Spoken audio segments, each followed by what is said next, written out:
acha que ela está sendo beneficiada, porque ela provavelmente vai receber algum tipo de auxílio, Não, né? quantas pessoas não retuitaram o Lula no começo da pandemia? Tem que criar muito É, dinheiro, porque tem espaço para criar dinheiro. E artistas falando a mesma coisa, e todo mundo falando da economia a gente vê depois. Aí quando chega o depois, o pessoal fala, e por que que o arroz está 50% mais caro? Porque isso aconteceu. e aí que eu coloco a culpa nos economistas em geral também, não são todos, mas em geral, porque parece que muitos deles não entendem realmente como funciona a inflação. E como mas é verdade. A Malu tá rindo, mas é verdade. É, porque até eu já entendi, porra. Mas você sabe que isso que eu tô falando de oferta monetária, de quantidade de dinheiro, não se ensina quase Não, com certeza. nas faculdades de Eu ciência sei porque o econômica. Bruno me ensinou. Por isso O que eu Roberto Campos pago não falava aqui, que ó, o de sabidona. do pessoal da Unicamp, né? Ele Unicamp. pegava muito no pé, falando que eles iam quebrar o Brasil, né? Como é que ele falava? Ou a gente acaba com os economistas da Unicamp, ou eles vão acabar com o Brasil. Ano passado, o próprio Paulo Guedes, que é um economista que eu respeito, confesso que eu respeitava mais antes do governo do que eu respeito agora, em termos de ideias e do que ele fez de política econômica, mas ele mesmo dizia, não, pode imprimir dinheiro agora que não tem problema, não vai gerar inflação. Ninguém entendeu. Alguém abduziu ele nesse momento, não é possível. E é o que aconteceu agora. Então, pô, se o próprio Paulo Guedes falando isso, sim, realmente é o que alguns diziam que é o Ciro Guedes, né? Ciro Guedes. Muito bom isso Quem aí. tem Paulo Guedes não precisa de Ciro Gomes. É fogo, né, de ter que dizer isso, né? Não. Lembra do Ciro falando... Essa é boa do Ciro. Dele falando que ia pagar...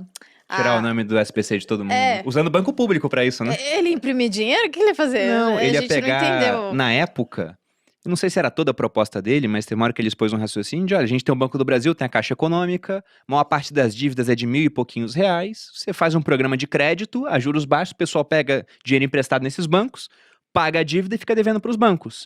Só que você está emprestando, obrigando o banco a emprestar por taxas mais baixas E pro para um tipo inadimplente, de... né? Exatamente, pro tipo de pessoa que está devendo. Então não é aquela pessoa mais segura para quem você pode Complicado. emprestar. Mas o dinheiro não é dele, ele não é acionista do banco. Tá Então é muito tranquilo de fazer isso. E sobre a inflação, tem um ponto muito interessante também, porque essa combinação que nós temos aqui no Brasil, né, e isso é um dos motivos pelos quais provavelmente governos gostam de inflação, de uma taxa de imposto, uma tabela com um percentual fixo da renda e uma inflação crescente, é que com o tempo tá todo mundo começando a pagar imposto de renda. A gente vê hoje, por exemplo, em comparação com 94, lá em 94 para pagar imposto de renda você tinha que ganhar umas 9 vezes o salário mínimo. Hoje, uma pessoa que ganha um pouco menos do que 2 vezes o salário, ganha uns R$1.900, né? O salário mínimo está em 1.100. A minha empregada paga imposto de renda. doméstica já paga imposto de renda. Então, isso já fica muito complicado, pô. Porque você está tirando o dinheiro do pobre, de um lado com imposto e do outro com a inflação. E aí, aquele raciocínio que você disse, né? Se o preço do mercado aumenta, sei lá, o preço do mercado aumentou 20% no ano. Como você consome quase nada comparado ao que você ganha, você é pouco afetada. E o ponto é que parte do seu dinheiro você investe em ativos que podem compensar o aumento da inflação. A classe média é mais afetada, mas também investe e não consome tanto assim. Agora o pobre ele não consegue investir, ou porque não sobra dinheiro para ele, ou porque ele nem entende como funciona o mercado financeiro, porque a inflação também ela obriga as pessoas a terem uma financiarização do conhecimento, elas têm que estudar finanças para sobreviver. E o pobre não faz isso. E além do que, um aumento de 20%, também, né? Tá trabalhando. Isso pode ser a diferença entre ele poder comprar proteína ou ter que viver só de miojo, de carboidrato, de biscoito, aquilo que é mais barato. Você piora até a saúde dele no final das contas por conta disso.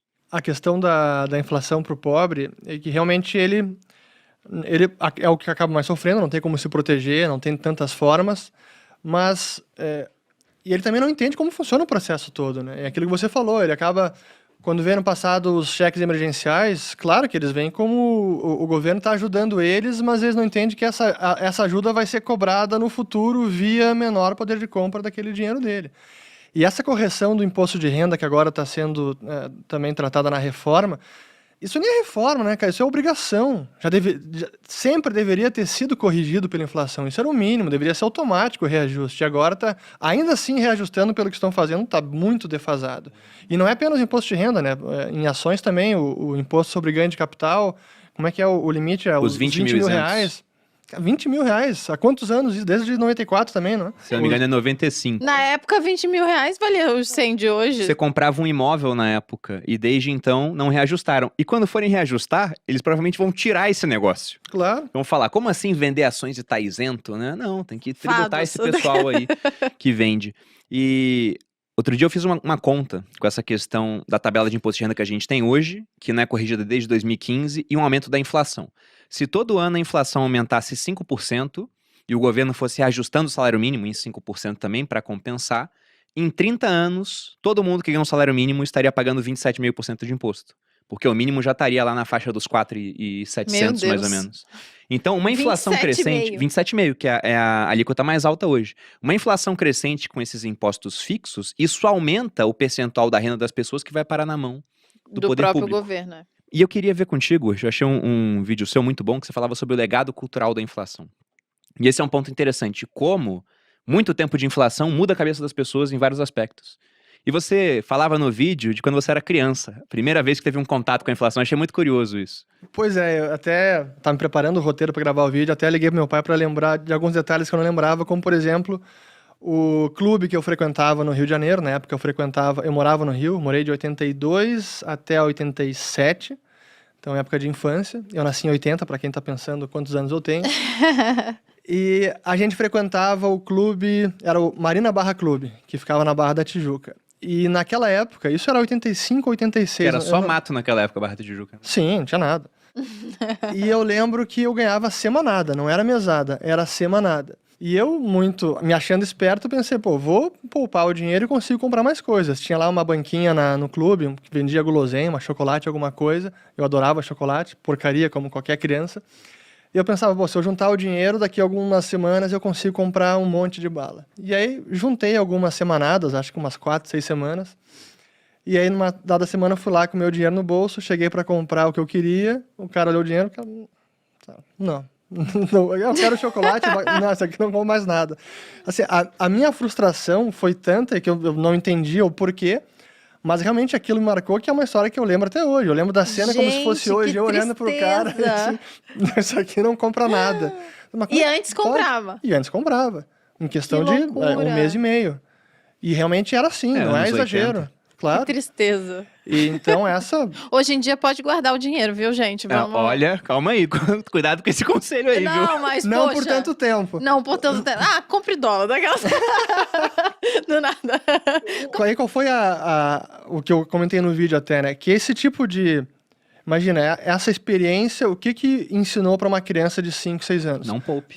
Não poupe. Torre tudo. Recebeu o dinheiro, gasta. Então, e é exatamente o que acontecia naquela época. A gente falou no começo da nossa conversa aqui sobre as compras de mês, né? Esse era o rancho. No sul a gente chamava de rancho. A compra para abastecer dispensa e geladeira. E realmente o pessoal fazia isso. Recebia o salário e tinha que gastar na hora. Porque se não gastasse, no dia seguinte ia comprar menos.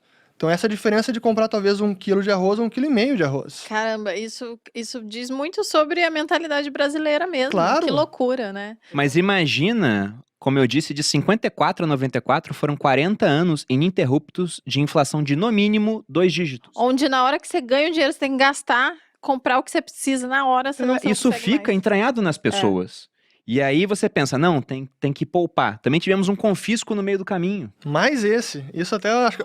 Não sei se eu cheguei a fazer vídeo já sobre o plano Collor, mas depois a gente fala do Collor. Mas só voltando sobre o legado cultural, né? Então esse tipo de experiência onde a inflação é muito alta, incentiva a consumir e não poupar, faz com que a sociedade fique muito mais orientada ao presente. A consumir mais, ao curto prazo, e não planejar no futuro. Pô, como é que eu vou começar uma fábrica, um investimento que vai durar talvez 2, 3 ou 5 anos, se eu não tenho a menor ideia de quanto vai valer o dinheiro no futuro?